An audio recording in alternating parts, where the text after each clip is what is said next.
수업 시작하겠습니다. 반갑습니다. 오늘 343페이지 51번 문제부터 보면 되겠죠. 관리처분 계획인데, 자, 관리처분 계획은 다시 좀 정리해 보겠습니다. 시행자가 사업 시행 계획서를 작성하고 인가받고 고시하고 나면 먼저 분양 신청을 받죠. 그 분양 신청 받은 현황을 기초로 해서 만드는 계획이 관리처분 계획. 그래서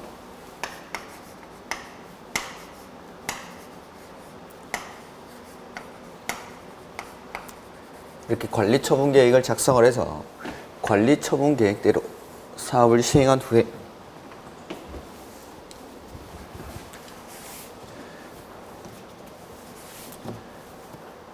관리처분 계획에 따라 사업을 시행한 후에 소유권 이전을 해주죠.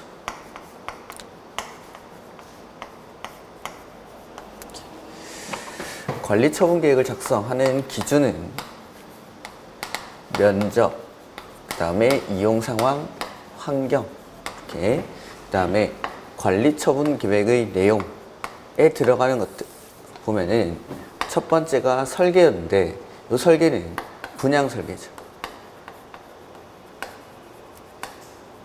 이 분양 설계는 분양 신청 기간이 만료되는 날을 기준으로 분양 설계를 합니다. 그 다음에 두 번째는 분양 대상자의 주소 내지는 성명, 그 다음에 세 번째가 새로 짓는 아파트의 분양가에서 분양 대상자별 분양 예정인 대지나 건축물의 추산액, 새거 새 아파트 분양가가 들어가야 되죠. 그 다음에 네 번째는 종전의 토지나 건축물의 명세 및 역시 종전 아파트도 가격을 포함하는데 종전 아파트는 사업, 시행, 계획, 인가, 고시가 있은 날을 기준으로 한 가격. 그 다음 종전에 내가 가지고 있던 토지나 건축물에는 소유권 외의 종전의 토지나 건축물에 대한 소유권 외의 권리 명세가 들어가야 되죠. 그 다음에 비용에 해당하는 게 보류지라든지 정비사업비와 같은 것들. 그리고 이 정비사업비에 따른 조합원의 분담 규모나 분담 시기 이런 것들. 그 다음에 여덟 번째는 세입자별 손실보상을 위한 권리명세 및 그 평가액, 이러한 것들이 관리처분계획의 내용에 포함될 수 있다는 거죠. 그 다음에 이렇게 관리처분계획을 작성하고 나면 이 관리처분계획을 인가받고 고시하고 나서 사업에 착수를 하죠. 관리처분계획 인가는 시장, 군수 등이 합니다. 시장, 군수 등. 그 다음에 착수를 해서 사업이 완료가 되면 준공인가를 받죠. 그리고 이 준공인가에 따른 고시를 해줍니다. 뭐 공사 완료 고시라고 보면 되겠죠. 그 다음에 지체 없이 대지 확정 측량을 하고 그 다음에 분할 절차를 거쳐서 소유권 이전에 관한 사항을 토지 등 소유자에게 통지해주고 그 다음에 지자체 공보에 소유권 이전 고시를 합니다. 그러면 이 소유권 이전 고시를 하고 나면 시장, 군수 등에게 보고를 해주고 이 소유권 이전 고시의 다음 날이 되면 물권 변동이 발생을 하죠. 법률 규정에 의한 물권 변동이니까 등기를 안 해도 난 소유자가 됐지만 제3자에게 대항을 하기 위해서 등기를 하죠. 그 다음에 청산 절차를 거치면 사업을 마무리하게 됩니다. 이렇게 그래서 이러한 절차로 사업을 하는데 관리처분계획에서 오늘 수립 기준에 관한 내용들이 나오죠. 이거는 요약서 잠깐 보면은 260페이지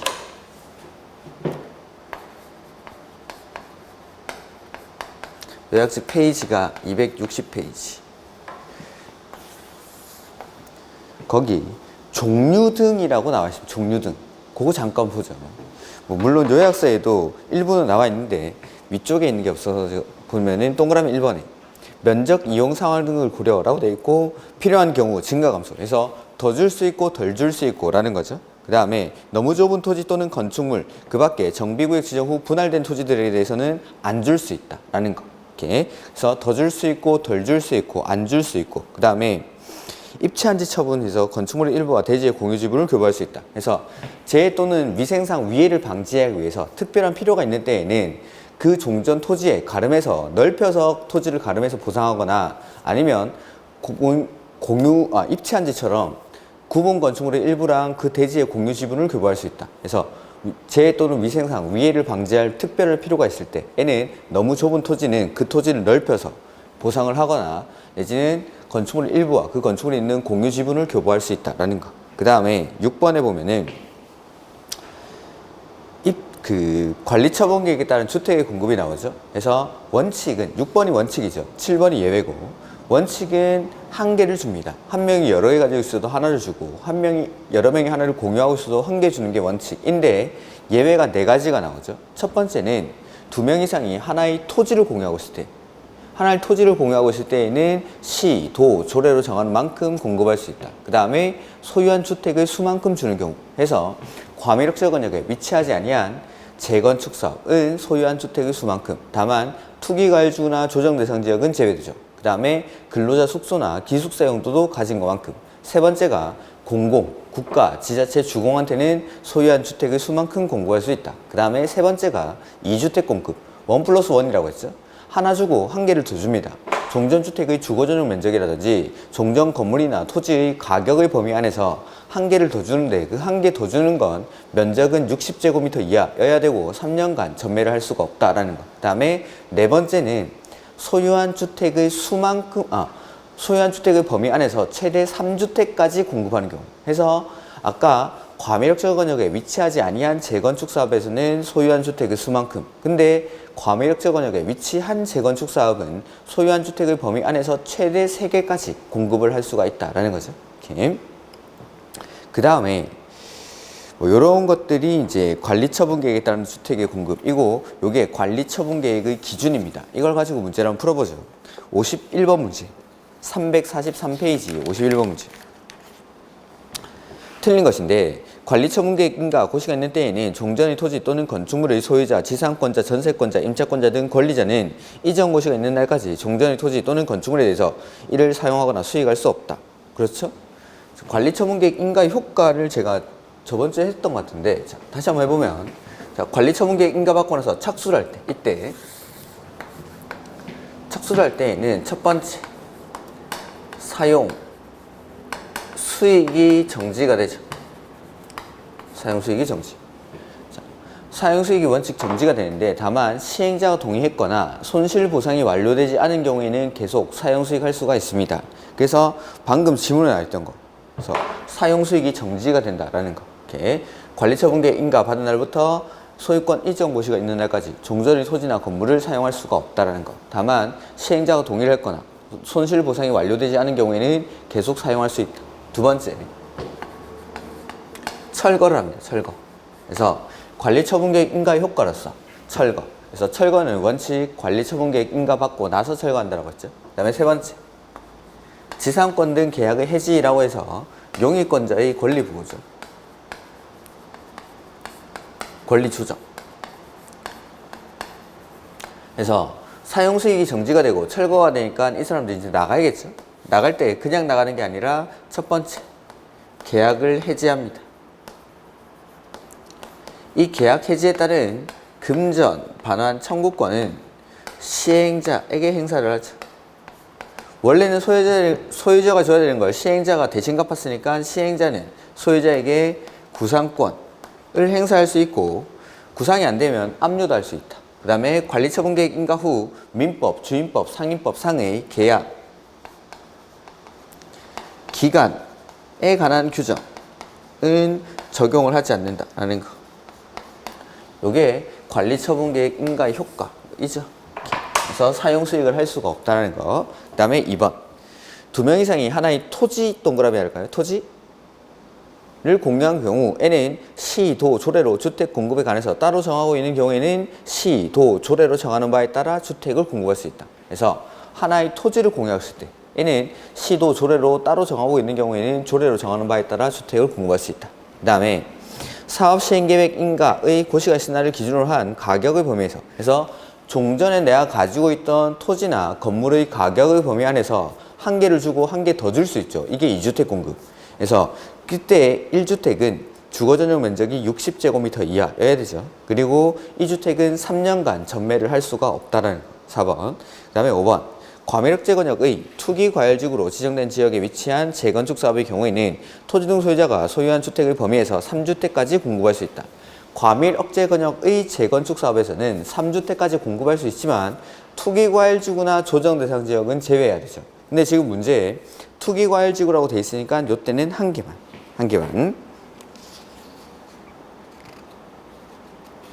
다만 이걸 안 써놔도 되는 거죠. 오케이. 그 다음에 52번. 국가, 지자체, 주공이 소유한 주택에 대해서는 1주택을 공급하는 게 아니라 소유한 주택의 수만큼.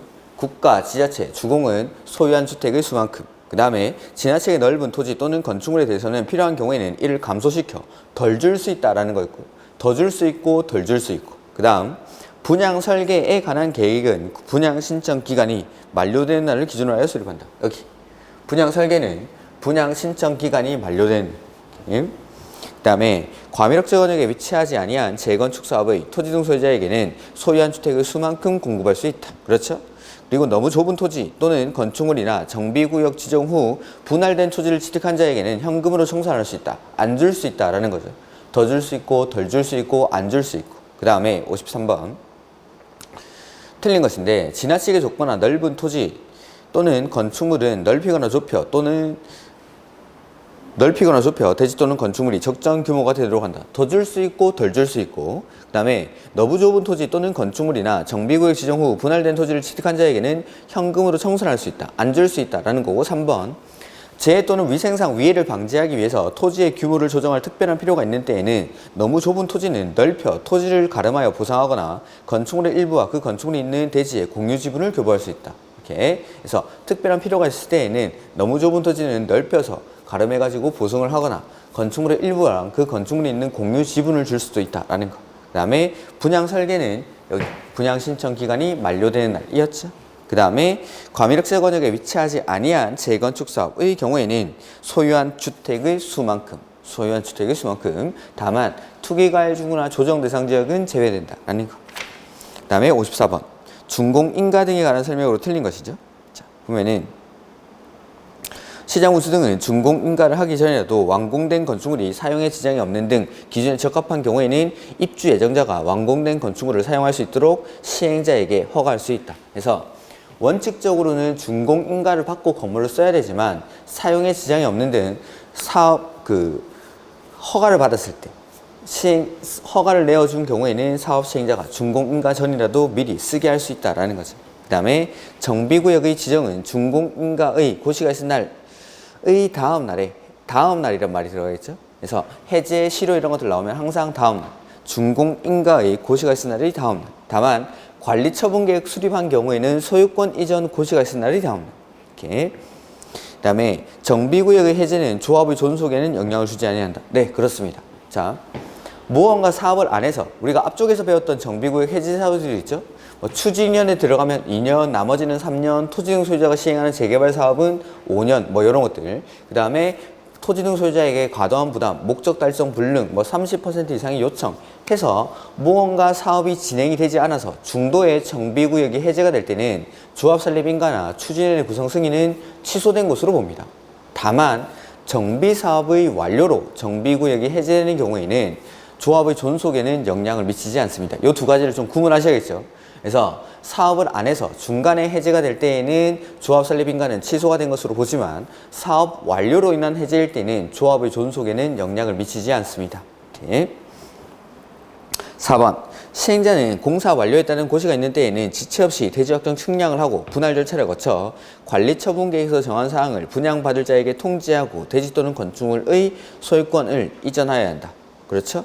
그 다음에 정비사업의 효율적 추진을 위해서 필요한 경우에는 해당 정비사업에 관한 공사가 전부 완료되기 전이라도 완공된 부분은 준공인가를 받아 대지 또는 건축물별로 분양받을 자에게 소유권을 이전할 수 있다. 자, 여기 정비사업에서 뿐만 아니라 우리가 앞에서 봤던 모든 준공검사나 준공인가들, 내가 하기 힘들면 전문기관에 다른 기관에다가 의뢰할 수 있고, 그 다음에 전부가 완공되기 전이라도 일부에 대해서도 준공인가를 할 수가 있다라는 거. 이런 것들은 모든 준공검사에 다 공통적으로 나오는 거죠. 그 다음에 4번 지문, 요거 다시 한번 보면은, 자, 4번 지문은 여기에 관한 내용이죠.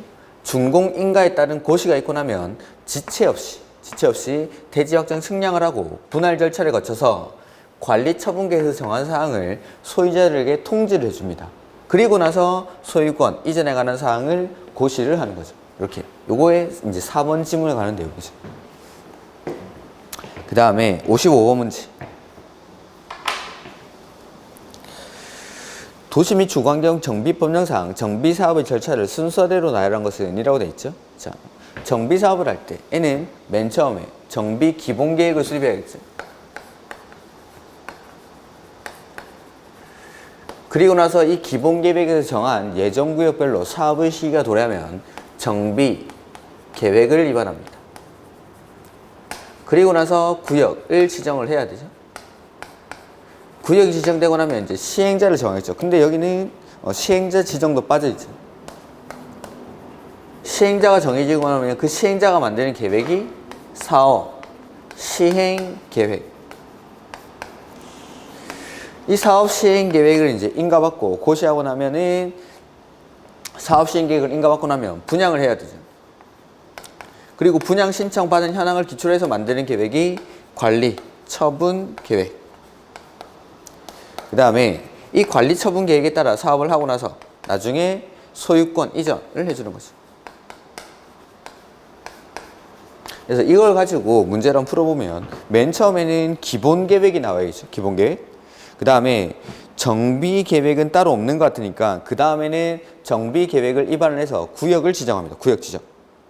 그 다음에 구역이 지정되고 나면서 시행자를 지정하는데 시행자 지정 단계는 안 나왔으니까 시행자 지정 다음에 시행자가 만드는 계획이 사업 시행 계획.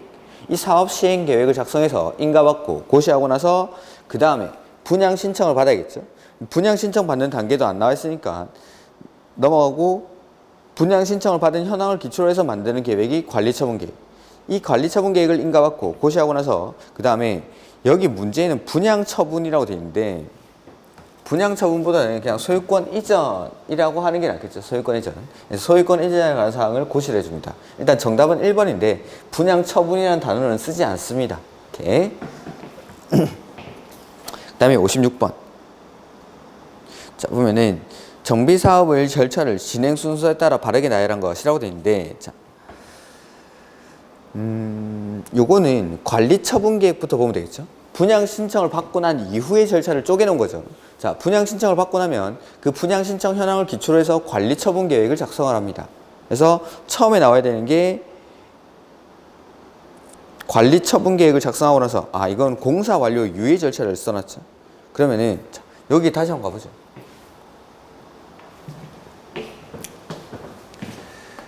공사 완료에 따른 준공인가를 받고 이 고시를 하는 거죠. 이걸 공사 완료 고시라고 하죠. 그러고 나면 이제 지체 없이 대지 확정 측량을 하고 분할 절차를 거쳐서 소유권 이전에 관한 사항을 토지 등 소유자들에게 통지를 해주고 그 다음에 소유권 이전 고시를 합니다. 그 다음 날에 이제 물권 변동이 일어나면 등기하고 청산하고 사업이 마무리되게 되죠. 자, 보죠. 그래서 공사 완료에 따른 고시를 하고 그 다음에 관리처분 계획에서 정한 사항을 분양받을 자에게 통지를 해줍니다. 이렇게. 그 다음에 대지 확정 측량을 해야죠. 그래서 공사 완료 고시를 하고 나면 지체 없이 대지 확정 측량을 하고 분할 절차를 거친 후에 측량하고 분할한 다음에 관리처분 계획에서 정한 사항을 분양받을 자에게 통지를 해줍니다. 그 다음에 소유권 이전에 관한 사항을 고시를 하는 거죠. 그래서 기역, 디귿, 니은, 니을 이렇게 되겠죠. 그 다음에 57번 틀린 것인데 대지 또는 건축물을 분양받을 자는 고시가 있은 날의 다음 날에 그 대지 및 건축물에 관한 소유권을 취득한다. 맞죠? 소유권 이전 고시의 다음 날에 물권 변동이 발생하죠. 2번 대지 또는 건축물을 분양받을 자에게 소유권을 이전한 경우 전의 토지 또는 건축물에 설정된 지상권 등 소유권을 이전받는 대지 또는 건축물에 설정된 것으로 본다. 소유권 이전 고시일의 다음 날이 되면 물권 변동이 발생하죠. 그러면 종전 토지나 건축물에 있던 소유권의 권리는 본물권이 이전하니까 담보물권과 같은 뭐 저당권, 지상권, 일권 다 따라와야 되죠. 이렇게. 그래서 설정을 해야 되는 게 아니라 설정된 것으로 본다라는 겁니다. 본다. 그 다음에 3번. 시장군수 등은 사업 시행계획 인가를 한 경우 정비구역 내에 주민 안전 등을 위해서 순찰 강화 등 순찰 강화 등을 관할 지방경찰청 또는 경찰서장에게 요청할 수 있다. 이렇게. 이거는 뭐 관리처분계획에서 나와야 될 문제가 아니라 저 앞에 사업시행계획에 나오는 내용인데, 자, 정비구역이라는 건 범죄 발생 가능성이 높은 지역이죠. 빈집도 많고 가로등도 많이 주변에 기반시설도 부족하고 그러다 보니까 순찰 강화 등 이러한 조치를 경찰청에다가 요청할 수 있다는 겁니다. 그 다음에 4번. 청산금 지급 받을 권리 또는 징수할 권리는 이전 고시일의 다음 날부터 5년간 행사하지 아니하면 소멸한다. 그래서 청산금은 분할 징수할 수 있고 분할 교부할 수 있고 안 내면 강제 징수하고 안 받으면 공탁하고 소멸시효는 5년. 그 기산점은 소유권 이전 고시일의 다음 날부터. 5번. 정비구역에 있는 토지 또는 건축물에 저당권을 설정한 권리자는 시행자가 저당권을 설정한 토지 또는 건축물을 의 소유자에게 청산금을 지급한 후에 압류를 하는 게 아니라 청산금을 지급하기 전에 물상대위는 청산금 같은 것들을 지급하기 전에 보험금을 지급하기 전에 압류 절차를 거쳐서 압류를 해야 되죠. 5번이 정답. 그 다음에 58번. 정비사업의 시행자가 시장군수 등인 경우 정비사업에 관한 공사를 완료한 때에는 준공인가를 받아야 한다. 시행자가 시장군수 등일 때에는 준공인가를 받을 필요가 없죠. 준공인가도 시장군수 등이 해주는데 시행자가 시장군수다. 그럴 때는 준공인가를 받지 않고 바로 공사 완료에 따른 고시를 하면 됩니다. 그 다음에 시장군수 등은 준공인가 이전에는 입주 예정자가 완공된 건축물을 사용할 것이 사업 시행자에게 허가할 수 없다. 아닙니다. 아까 54번 문제 54번 문제에 1번 지문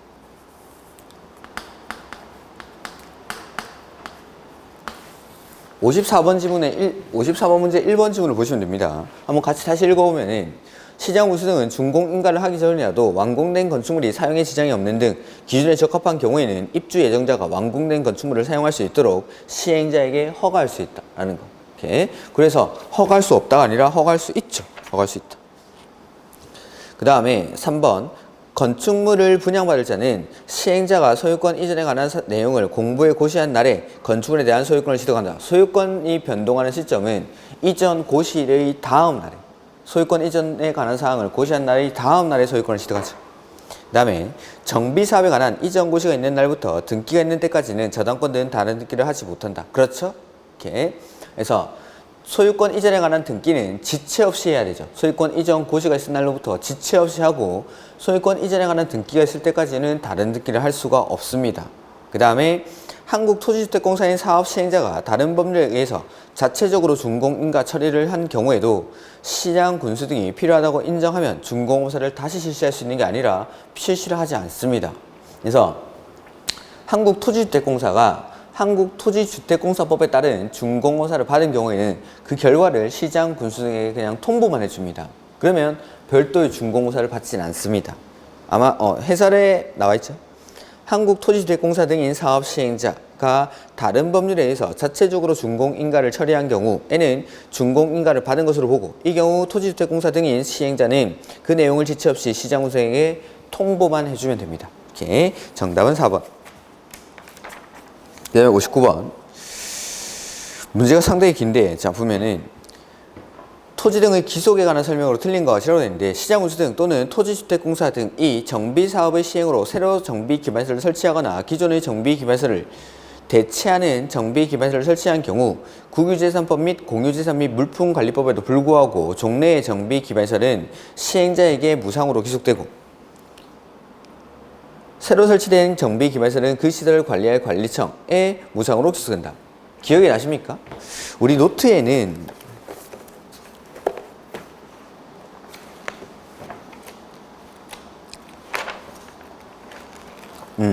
16페이지.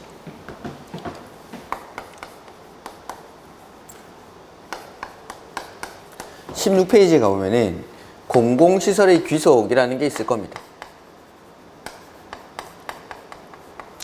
제가 이걸 설명드릴 때 요거는 개발행위 허가에 지금 나와 있지만 개발행위 허가뿐만 아니라 도시군 계획시설사업, 개발사업, 정비사업에 모두 통용되는 거라고 했죠. 그래서 시행자 내지는 개발행위 허가를 받는 자가 종전의 공공시설에 대체되는 새로운 공공시설을 설치를 했을 때 그 새로운 공공시설은 어떻게 처리하고 종전의 공공시설은 어떻게 처리하는지에 관한 내용이죠. 그래서 새로 설치한 공공시설은 그 공공시설을 관리할 관리청에 무상으로 귀속. 다만 시행자가 행정청일 때 종전의 공공시설은 무상으로 귀속되지만 비행정청일 때는 새로운 공공시설 설치 비용에 상당한 범위 안에서 무상으로 양도를 한다라고 했죠. 이렇게. 그래서 이런 내용들인데 보면 시장 군수 등 또는 토지주택공사 등이 정비사업의 시행으로 새로 설치한 기반시설이죠. 그러니까 시장 군수나 주공이 사업을 했으니까 이럴 때는 행정청 내지는 공공이니까 종전의 공공시설은 이 사람들한테 무상으로 귀속이 되고 그 다음에 새로 설치한 공공시설은 그 공공시설을 관리할 관리청에 무상으로 귀속. 그 다음에 2번 시장 군수 등 또는 토지주택공사 등이 아닌 시행자, 그러니까 공공이 아닌 시행자죠. 이럴 때에는 새로 설치한 정비 기반시설은 그 시설을 관리할 국가 또는 지자체에게 무상으로 귀속되고, 그러니까 세건 관리청이 가져가죠. 다만 정비사업의 시행으로 용도가 폐지되는 국가 또는 지자체의 소유한 정비 기반시설은 시행자가 새로 설치한 정비 기반시설의 설치 비용에 상당한 범위에서 그에게 무상으로 양도. 이렇게. 그래서 여기서는 행정청, 비행정청으로 나누는 건 아니고 그 다음에 시장군수나 주공 내지는 시장군수나 주공이 아닌 사람 이렇게 구분을 하고 있죠. 그거만 차이점이죠. 그 다음에 3번 시장군수 등은 인가하려는 사업 시행계획 또는 직접 작성하는 사업 시행 계획서에 국유, 공유재산의 처분에 관한 내용이 포함되어 있는 때에는 미리 관리청과 협의를 해야 된다. 물어봐야 된다고 했죠. 공짜로 준다라고 해도 싫다는 사람이 있으니까 그 관리청과 협의를 해야 된다. 이렇게. 이 경우 관리청이 불분명할 때 도로나 하천은 국장, 그 밖의 시설은 기재부 장관을 관리청으로 봅니다. 이런 것들은 참고로. 근데 앞에 도로나 하천 요것만 좀 보죠. 도로나 하천이 관리청이 불분명할 때는 국장을 관리청으로 봅니다. 도로나 하천. 그 다음에 정비구역의 국유 공유재산은 국유재산 종합계획 또는 공유재산 관리계획과 계약의 방법에도 불구하고 시행자 또는 점유자 및 사용자에게 다른 사람에 우선해서 수의계약으로 매도 또는 임대될 수 있다. 그래서 정비구역 안에 있는 국공유재산은 그 정비사업의 시행자가 사업을 좀 더 원활히 시행할 수 있도록 그 사람들에게 우선적으로 매각할 수가 있다라는 거죠. 수의계약으로. 그 다음에 5번 정비사업을 목적으로 우선하여 매각하는 국유 공유지에 대해서는 사업 시행계획 인가 고시가 있은 날을 기준으로 평가하며 주거환경 개선 사업의 경우 매각 이런 것들은 그냥 보지 마십시오. 5번 지문은 틀렸는데 이거 그냥 보지 마십시오. 5번 지문은 위에 정도만 봐도 충분합니다. 그 다음에 60번 이런 문제 보지 마시고 60번 문제 됐고 61번 됐습니다. 62번 문제는 요거 하나 볼 건데 62번 문제에 1번, 2번 지문은 안 보셔도 좋습니다. 62번 문제. 자. 62번 문제 1번, 2번 이런 것들 그냥 보지 마시고 3번, 4번 요거 한번 볼까요? 누구든지 추진위원, 조합임원, 선임 또는 계약 체결에 관련해서 금품, 향응 또는 그 밖의 재산상 이익을 제공하거나 제공 의사를 표시하거나 제공을 약속하는 행위를 하여서는 아니 된다. 그래서 이런 것들 뿐만 아니라 시공자 선정할 때에도 같이 술 먹으러 다니고 그렇게 하면 안 됩니다. 벌칙이 이건 5년에 5천입니다. 5년에 5천. 그 다음에 4번 지문 요것 때문에 보는 건데 시장 운수 등은 정비구역이 지정고시된 날부터 5년이 되는 날까지 사업 시행계획 인가를 받지 아니하고 공동주택의 구조 안전에 중대한 하자가 있다고 인정되면 안전진단을 실시하는 경우 그 안전진단을 다시 실시해야 한다. 그래서 요건 5년이 아니라 10년인데 이 말이 조문이 되게 이제 이상하게 해놨는데 자 정비구역이 지정이 됐다라고 돼 있죠. 보면 시장군수 등은 정비구역이 지정고시된 날부터라고 돼 있죠. 자 재건축 사업입니다. 재건축 사업에서 정비구역이 지정이 됐다라는 건 한 차례 안전진단을 통과했다라고 보시면 됩니다. 안전진단은 정비계획의 위반 여부를 결정하기 위해서 안전진단을 실시를 하는데 안전진단을 통과를 해야 정비계획을 위반을 해서 정비구역을 지정할 수 있겠죠. 그러니까 정비구역이 지정이 됐다는 건 한 차례 안전진단을 통과를 했습니다. 그리고 나서 10년이 될 때까지 사업시행계획 인가를 받지 못하면 안전진단을 다시 실시합니다. 다시. 그러니까 이렇게 기억하십시오. 안전진단을 다시 실시하는 건 10년이 경과. 그래서 정비구역이 지정되고 나서 10년이 될 때까지 사업시행계획 인가를 받지 못하면 안전진단을 다시 실시해야 합니다. 이렇게 10년입니다. 10년. 이렇게. 그 다음에 뭐 5번 이런 것들은 됐습니다. 이렇게.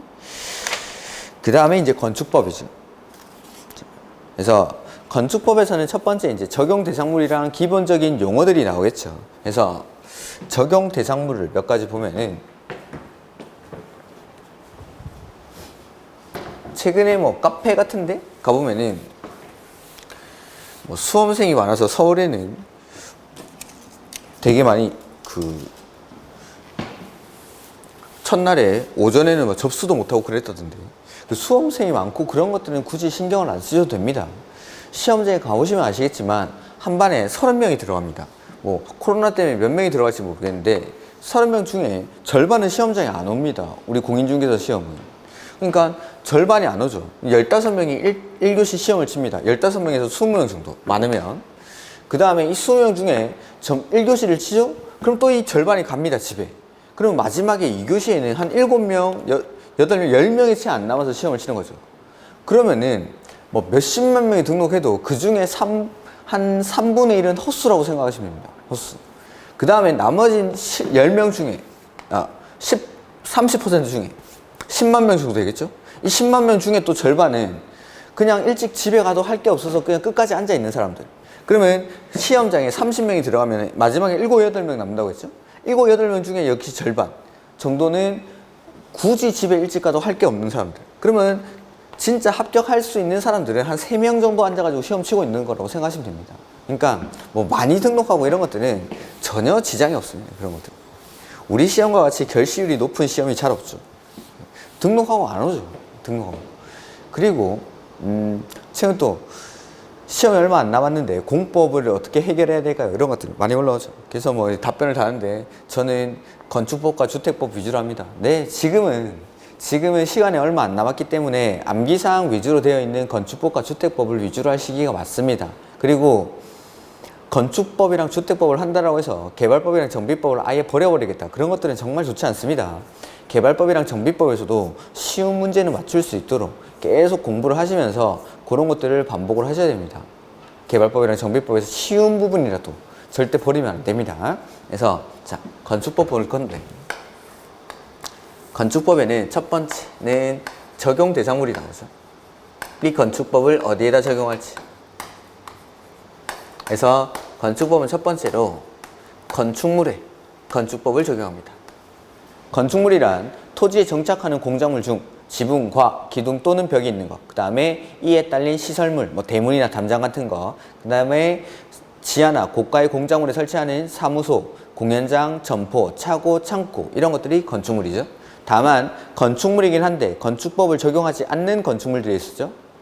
지정문화재나 임시지정문화재, 철도나 궤도, 선로 부지에 있는 운전 보안시설, 플랫폼, 선로 위나 아래를 가로지르는 보행시설, 급수, 급유, 급탄시설, 그 다음에 고속도로 통행료 징수시설, 그 다음에 컨테이너를 이용한 간이 창고로서 공장의 용도로만 사용하는 대지에 설치하는 것으로 이동이 쉬운 것만, 그 다음에 하천구역 내에 있는 수문조작실, 얘네들은 건축법을 적용하지 않습니다. 그 다음에 두 번째는 대지인데 대지는 하나의 필지가 하나의 대지가 되는 게 원칙. 다만 둘 이상의 필지를 묶어서 큰 건물 지을 때는 2개 이상의 필지를 묶어서 하나의 대지로 보기도 하고 하나 이상의 필지 일부만을 하나의 대지로 보기도 합니다. 그래서 둘 이상의 필지를 묶어서 하나의 대지로 보는 경우가 큰 거 지을 때, 그 다음에 공간 정보 구축 및 관리 등에 관한 법률에 따라 합병이 불가능한 경우 중 축척이 서로 다르거나 지번 부여지기 서로 다르거나 집안이 연속되지 않다 하더라도 이걸 묶어가지고 하나의 대지로는 봐줄 수 있다라는 게 있었죠. 그 다음에 사용 승인을 신청할 때 합칠 것을 조건으로 할 때, 지금은 1번지, 2번지, 3번지 이렇게 나눠져 있지만 나중에는 합칠 것을 조건으로 사용 승인을 신청할 때에는 요거 둘 이상의 필지를 묶어서 하나의 대지로 볼 수 있다라는 거. 그 다음에 하나 이상의 필지 일부를 하나의 대지로 보는 경우는 하나 이상의 필지 일부에 대해서 도시군 계획시설이 결정, 고시됐을 때, 그 다음에 개발인 허가, 산지 전용 허가, 농지 전용 허가를 받은 경우 일부에 대해서만, 그 다음에 하나 이상의 지금은 합쳐져 있지만 사용 승인을 신청할 때에는 나눌 것을 조건으로 사용 승인을 신청하는 경우, 이럴 때에는 하나 이상의 필지 일부를 하나의 대지로 볼 수 있다라는 거. 그 다음에 세 번째, 건축물에 설치하는 일부 설비들이 있습니다. 뭐 승강기, 피뢰침, 국기 계양대 뭐 이런 것들이 있는데, 초고속 인터넷 설비 뭐 이런 것들인데, 이런 것들은 시험이랑은 크게 관련이 없습니다. 뭐 승강기 정도 나중에 뒤에 나올 겁니다.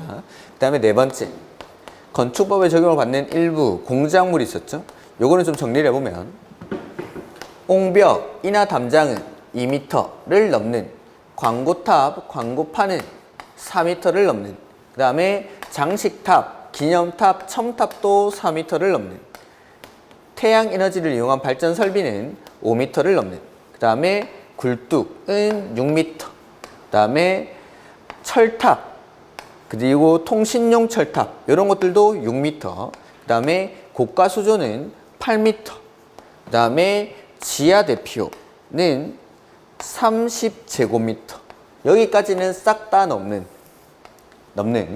그 다음에 기계식 주차장이나 철골 조립식 주차장으로서 외벽이 없는 것은 8m 이하, 요 하나만 이하죠. 나머지는 싹 다 넘는. 그래서 옹이, 광사, 탑사, 태오, 굴육, 철육, 고팔 이렇게. 그래서 옹벽이나 담장은 2m를 넘는, 광고탑, 광고판은 4m를 넘는, 그 다음에 장식탑, 기념탑, 첨탑은 4m를 넘는, 그 다음에 태양에너지를 이용한 발전 설비는 5m를 넘는, 굴뚝은 6m, 그 다음에 철탑, 통신용 철탑도 6m, 고가수조는 8m, 지하대피소는 30제곱미터를 넘는, 그 다음에 기계식 주차장이나 철골 조립식 주차장으로서 외벽이 없는 것은 8m 이하, 이러한 것들은 건축법의 적용을 받기 때문에 그냥 지으면 안 되고 축조 신고를 하고 지어야 된다라는 거죠. 이렇게. 그 다음에 뭐 적용 대상 행위가 나오는데, 건축이랑 대수선, 용도 변경 이런 것들은 나올 때 설명을 드리도록 하죠. 문제 보죠.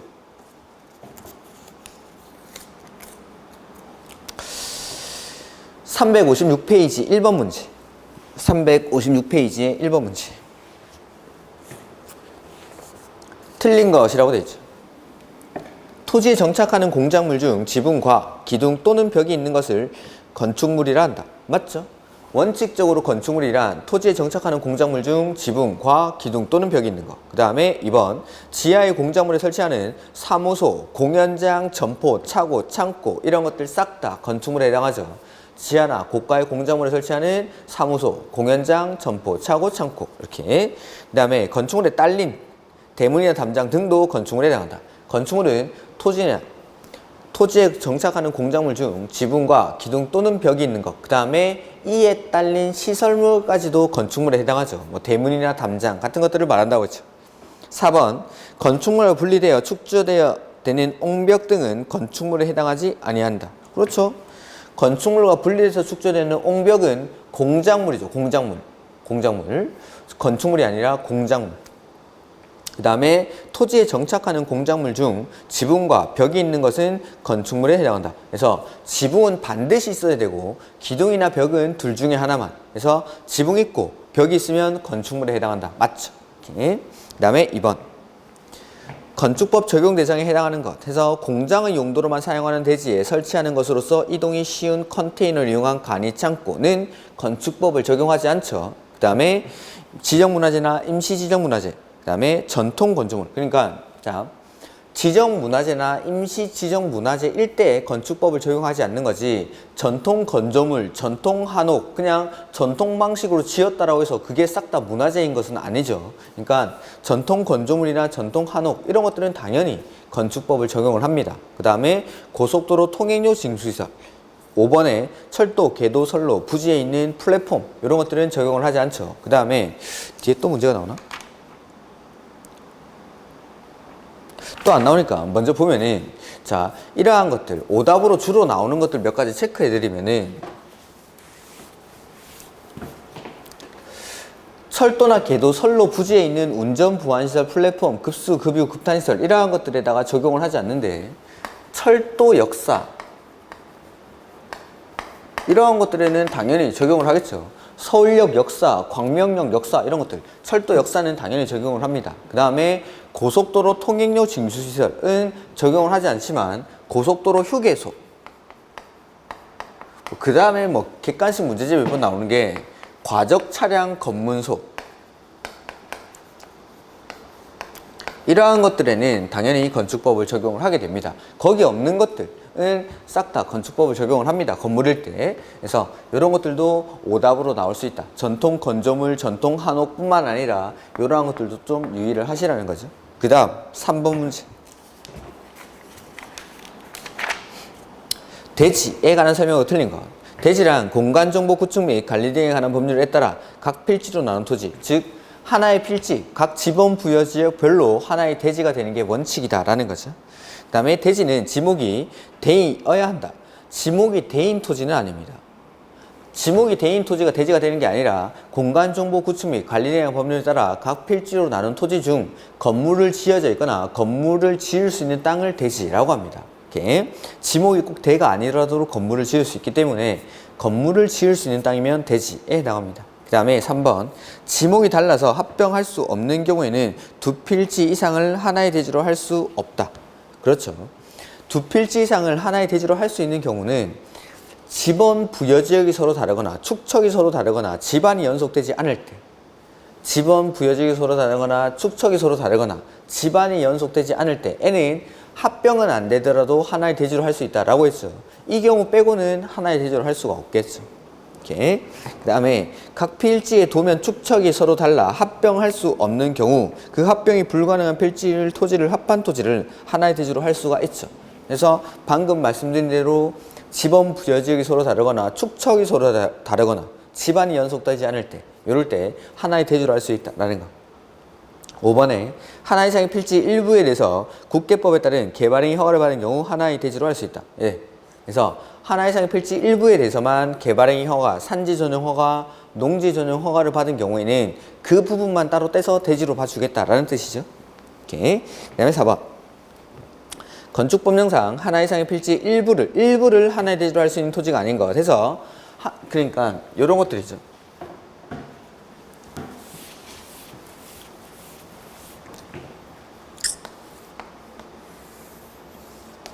이렇게 1번지와 2번지가 있는데 이 하나 이상의 필지 일부 이 부분 이 일부에 대해서만 자, 첫 번째는 도시군 계획 시설이 결정이 됩니다.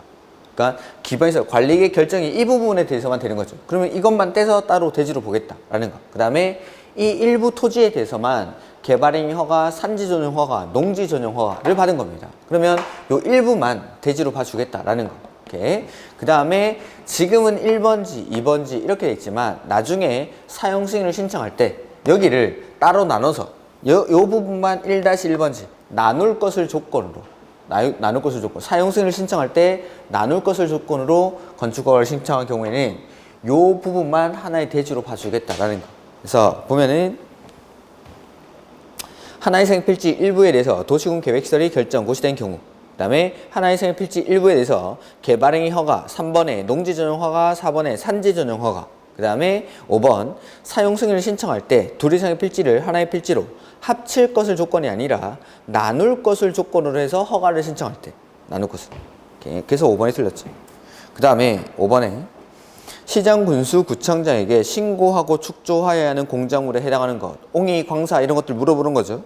다만 이 건물은 여기서 말하는 공작물이라는 건 건물과 분리해서 따로 축조하는 것을 말합니다. 그러니까 허가받은 대지에다가 건축하는 옹벽이라든지 뭐 담장 이런 것들은 따로 축조 신고를 하지 않고 건물과 분리해서 따로 축조할 때 이러한 것들은 축조 신고 대상인 공작물에 해당한다라는 거죠. 그래서 1번에 보면은 굴뚝은 6m를 넘어야 되죠. 그러니까 넘는다라는 건 여기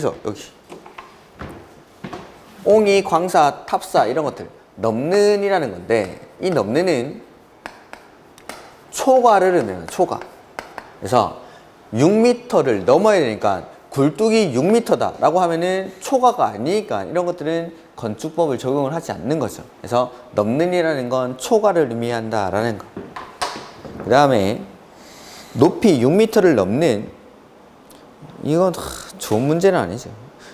6m인 굴뚝이라고 했으니까 1번은 6m인 굴뚝은 넘는이 해당하지 않으니까 해당하지 않고, 2번에 6m를 넘는 주거지역 및 상업지역 안에 통신용 철탑, 철탑은 6m를 넘으면 되죠. 그래서 철로 된 탑, 장식탑, 기념탑, 첨탑은 4m를 넘는 통신용 철탑 내지는 운동시설용 철탑, 이런 것들은 6m를 넘는, 그래서 2번이 맞죠. 그 다음에 지하 대표는 30제곱미터를 넘어야 되죠. 그 다음에 광고탑, 광고판은 4m를 넘는, 그 다음에 높이 8m 이하의 기계식 주차장 및 철골 조집식 주차장으로서 외벽이 없는 것, 외벽이 있는 것이 아니라 외벽이 없는 것. 이렇게 단순 암기하는 문제죠. 그 다음에 이제 건축의 개념이 나오고 있는데, 자, 건축을 좀 정리를 해보면,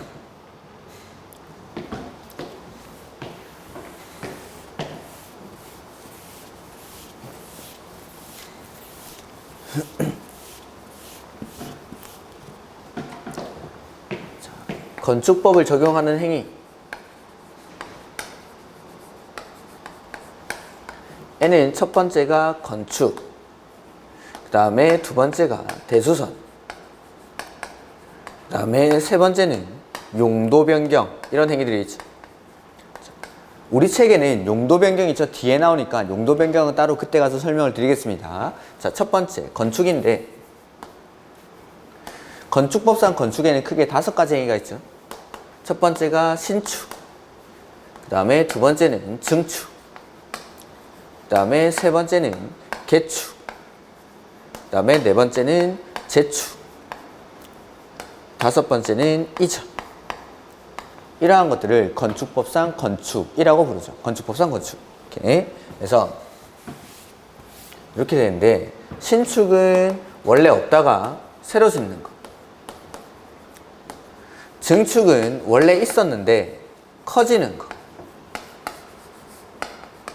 개축은 원래 있던 게 해체하고 나서 종전 규모 안에서 새로 짓는 거.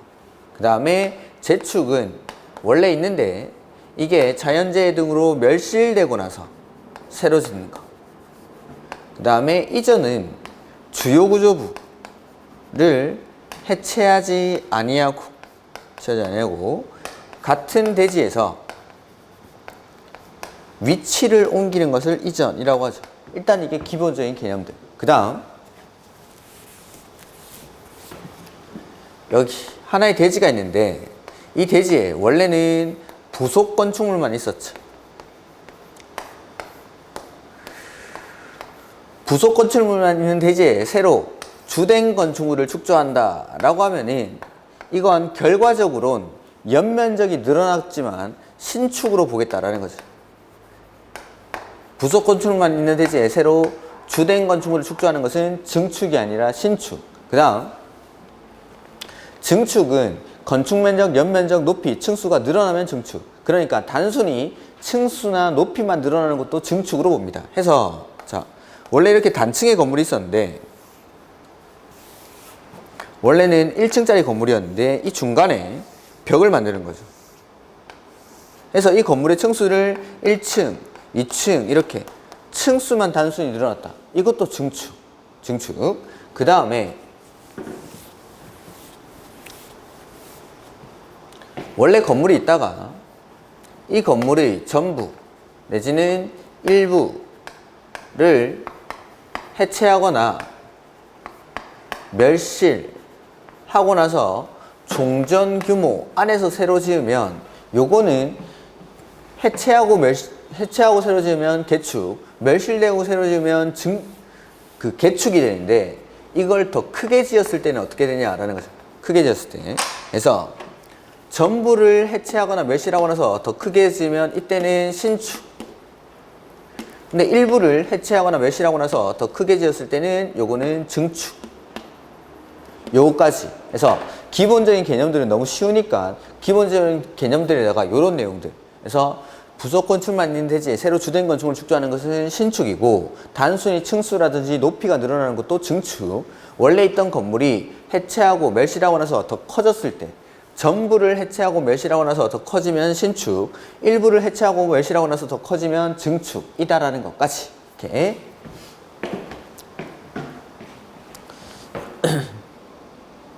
해서 360페이지의 6번 문제 보면은 옳은 것, 부속 건축만 있는 대지에 새로 주된 건축물을 축조하는 것은 증축이 아니라 신축이라고 했죠. 2번, 기존 건축물을 전부 철거한 대지에 종전보다 큰 규모의 건축물을 축조하는 것은 신축에 해당한다. 이거죠? 방금 본 거, 이거. 종전 건물이 있던 대지에다가 전부를 해체하거나 멸실하고 나서 더 커지면은 이거는 신축. 전부를 해체하거나 멸실하고 나서 커지면 신축. 일부를 해체하거나 멸실하고 나서 커지면 증축. 전부를 해체했다라고 했으니까 이때는 신축. 2번이 정답이고, 기존 건축물의 높이를 증가시키는 행위는 대수선이 아니라 증축. 건축 면적, 연면적, 높이, 층수, 단순히 층수가 늘어나는 것도 증축.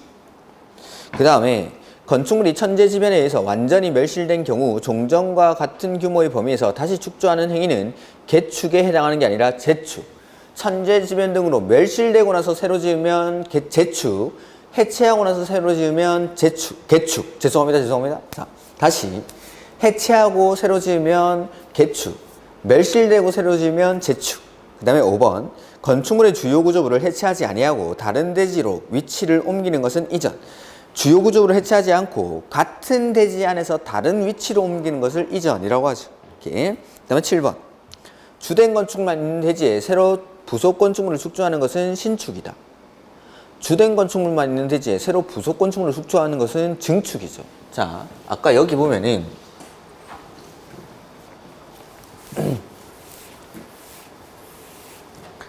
이렇게 하나의 대지에 건물이 두 동이 있습니다. 이럴 때에는 이 대지에서 연면적을 상정할 때는 이 건물 연면적과 이 건물 연면적을 합산하는 게 원칙입니다. 그래서 하나의 건물이 있다가 건물을 하나 더 지었다 하면은 하나의 대지에서 연면적이 늘어나는 결과가 발생을 하니까, 연면적이 늘어나니까 이때는 증축이 돼요. 증축. 근데 부속 건축만 있는 대지에 새로 주된 건축물을 축조한다. 결과적으로는 연면적이 늘어났다 하더라도 이거는 예외적으로 신축으로 보겠다라는 겁니다. 그래서 이런 것들을 강조를 드리는 거죠. 그래서 원래 건물이 한 동만 있다가 옆에 한 동을 더 지으면 이거는 원칙적으로는 증축이지만, 이렇게 부속 건축만 있는 대지에 새로 주된 건축물을 축조하게 되면은 이건 신축으로 보겠다라는 거. 연면적이 늘어났다 하더라도. 2번, 기존 건축물 전부를 해체하고 그 건축물의 높이를 증가시키는 것은 증축이다. 전부를 해체하고 더 커지면 이때는 신축. 3번, 기존 건축물의 기둥 3개와 보 1개를 해체하고 그 대지 안에서 종전과 같은 규모의 범위에서 다시 축조하는 것은 개축이다. 자, 개축이란 기존 건축물을 해체하고 새로 짓는 건데, 여기서 말하는 해체에는 저기 가로 안에 그 해설에 보면은 내력벽, 기둥, 보, 지붕틀 중 3개 이상이 들어가야 됩니다. 3개 이상이. 그러니까 기둥 단순히 3개가 아니라 내력벽, 기둥, 보, 지붕틀 중에 3개 이상을 포함해서 해체하고 다시 종전 규모 안에서 축조하는 거. 해서 지금은 기둥과 보 2개밖에 들어가지 않았기 때문에 이건 개축에 해당하는 해체에 해당하지 않습니다. 그래서 해체한다라는 건 내력벽, 기둥, 보, 지붕틀 중 3개 이상을 포함하는 해체를 말한다라는 거. 4번, 건축물이 재해에 의해서 멸실된 경우 그 대지 안에서 종전과 같은 규모 범위 안에서 다시 축조하는 것은 재축. 멸실내고 새로 지으면 재축. 그 다음에 건축물의 주요 구조를 해체하고 아니고 해체하지 아니하고 같은 대지에서 다른 위치로 옮기는 것을 이전이라고 하죠. 그 다음에 증축. 건축물의 그 주요 구조부를 해체하지 아니하고 같은 대지 안에 다른 위치로 옮기는 것은 이전이죠. 그 다음에 건축물이 없는 대지에 새로 건축물을 축조하는 것은 신축. 건축물이 천재지변, 극타, 재해에 의해서 멸실되고 새로 지으면 재축. 기존 건축물이 있는 대지에 건축물의 건축면적, 연면적, 높이, 층수가 늘어나는 게 증축. 그 다음에 기존 건축물의 전부 또는 일부를 철거하고, 철거라는 말보다는 해체로 바꾸는 게 좋습니다. 해체하고 그 대지의 종전과 같은 규모에서 다시 축조하는 것은 이건 개축이죠. 그 다음에 9번 건축에 해당하는 것을 모두 고른 것이라고 되어 있는데 건축물이 없는 대지에 새로 축조하는 것은 신축, 기존 건축물이 있는 대지에서 건축물의 높이가 늘어나면 증축, 건축면적, 연면적, 높이, 층수 늘어나면 증축. 그 다음에 천재지변으로 멸실된 건축물을 그 대지의 종전과 같은 규모에서 다시 축조하는 것은 재축. 그 다음에 건축물의 주요 구조부를 해체하지 아니하고 같은 대지의 옆으로 위치를 옮기는 것은 이전. 그래서 싹 다 건축에 해당하죠. 이렇게. 그 다음에 대수선에 관한 내용이 나오는데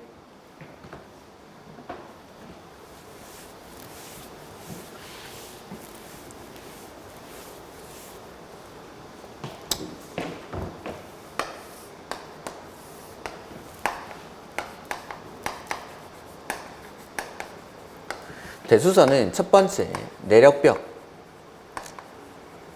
두 번째는 기둥, 보, 지붕, 틀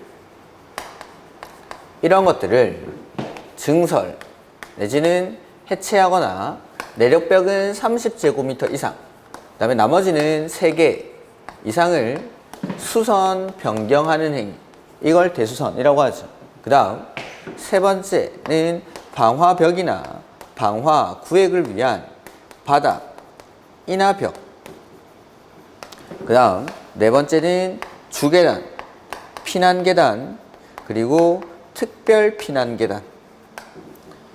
그 다음에 다섯 번째는 다가구, 다세대의 세대 간의 경계벽을 역시 증설, 해체하거나 수선, 변경하는 행위를 대수선.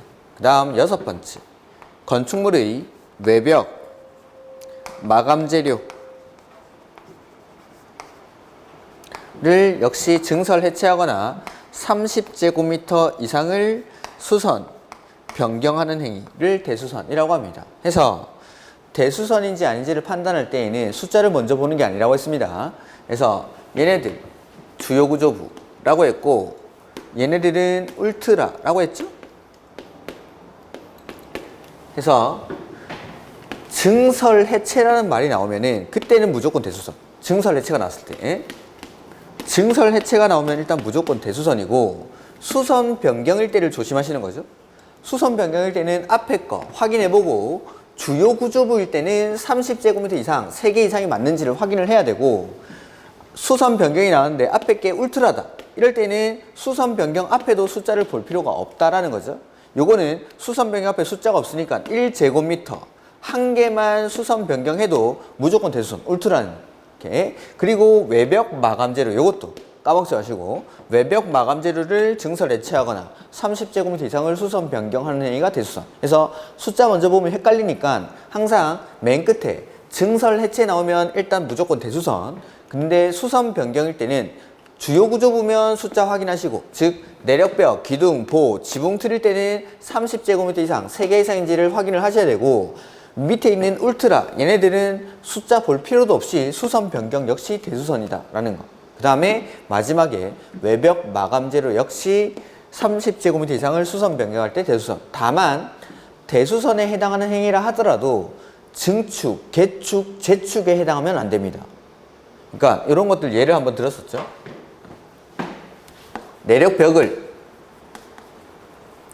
25제곱미터 증설합니다. 이건 대수선이 맞죠. 내력벽을 25제곱미터 증설하면 대수선이 맞는데 그 결과 건물의 높이가 2m 늘어나면은 이때는 증축이 되는 거죠. 자, 대수선에도 해당하고 증축에도 해당하면은 이건 대수선으로 보는 게 아니라 증축으로 보겠다라는 거예요. 증축으로. 그래서 이러한 내용들 좀 주의하시고 해서 10번 문제 보면은 틀린 것 다세대 주택의 세대 간의 경계벽을 증설 해체하거나 수선하는 변경하는 것은 대수선이다. 울트라니까 수선 변경 앞에 숫자가 필요 없죠. 피난 계단을 수선 변경하는 것은 대수선. 역시 피난 계단도 울트라니까 숫자 필요 없고 벽면적을 30제곱미터 이상 수선 변경하는 것은 대수선이다. 벽 면적이 아니라 내력벽, 일반 벽이 아니라 내력벽을 증설, 해체하거나 30제곱미터 이상 수선 변경을 해야 되죠. 이렇게. 그냥 벽이랑 내력벽은 다른 거죠. 이렇게. 건축물의 외벽에 사용하는 마감 재료를 역시 증설, 해체하거나 30제곱미터 이상을 수선 변경하는 행위도 대수선. 그 다음에 지붕 틀은 주요 구조니까 수선 변경할 때 3개 이상을 수선 변경해야겠죠. 이렇게. 그래서 이게 대수선. 그 다음에 11번에 자, 건축법의 적용 대상 지역이 나오는데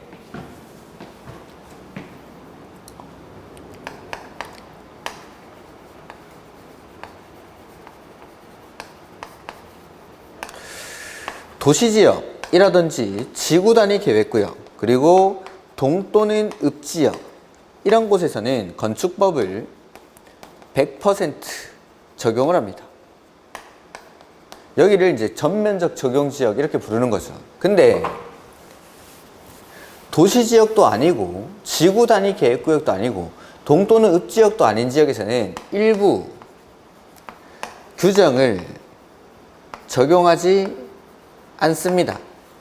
거기가 도시지역도 아니고 지구단위 계획도 아니고 동 또는 읍도 아닌 지역 이런 데서는 일부 규정 첫 번째가 대지와 도로와의 관계 해설에 나와 있습니다. 우리 문제 대지와 도로와의 관계 그 다음에 도로의 지정, 폐지, 변경 그 다음에 세 번째는 건축선 네 번째는 방화지구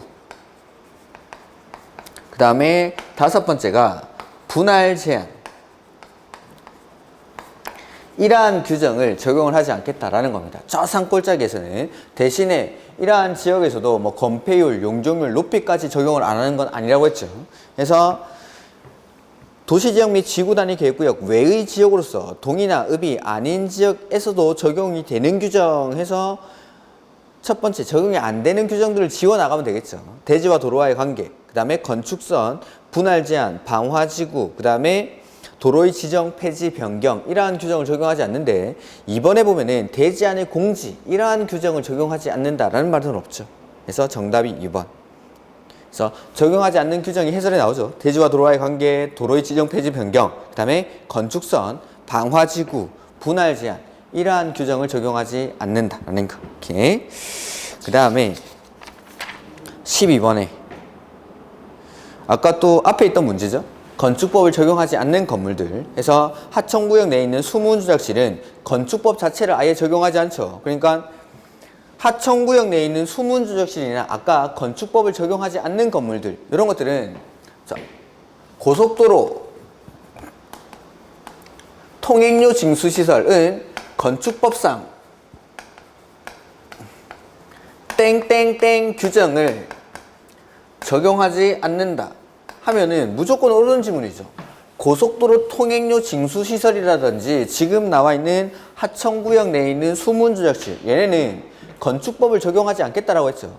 건축법의 어떤 규정도 적용을 하지 않는 겁니다. 그러니까 고속도로 통행료 징수시설이라든지 아까 건축법의 적용을 받지 않는 건물들은 건축법령상 땡땡땡 규정을 적용하지 아니한다. 무조건 옳은 지문. 건축법을 아예 적용을 하지 않으니까. 근데 방금 봤던 도시지역이나 지구단위 구역, 동 또는 읍이 아닌 지역 여기서는 일부 규정만 적용하지 않죠. 그때 이제 확인을 하셔야겠죠. 일부 적용을 하지 않는 규정인지를 해서 보면은 하천구역 내에 있는 수문주작실은 건축법 자체를 적용하지 않으니까 용적률 규정이 적용되지 않는다. 옳은 지문. 2번도 마찬가지. 건축법 자체를 적용하지 않으니까 공개공지 규정을 적용하지 않는다. 뭐가 나와도 옳은 지문이죠. 근데 3번, 4번, 5번 지구단위 계획구역이 아닌 보면은 뭐 농림지역, 계획관리지역, 도시지역이 아니다 이 말이겠죠. 그리고 동이나 읍이 아닌 지역에서는 적용을 안 하는 규정이 대지와 도로와의 관계, 도로의 지정, 폐지, 변경, 건축선, 분할 제한, 방화지구 이 규정만 적용을 안 하는 겁니다.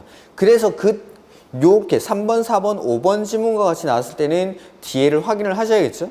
그래서 3번에 분할 제한 적용하지 않고 그 다음에 건축선 적용하지 않고 건폐율은 적용을 하죠. 건폐율.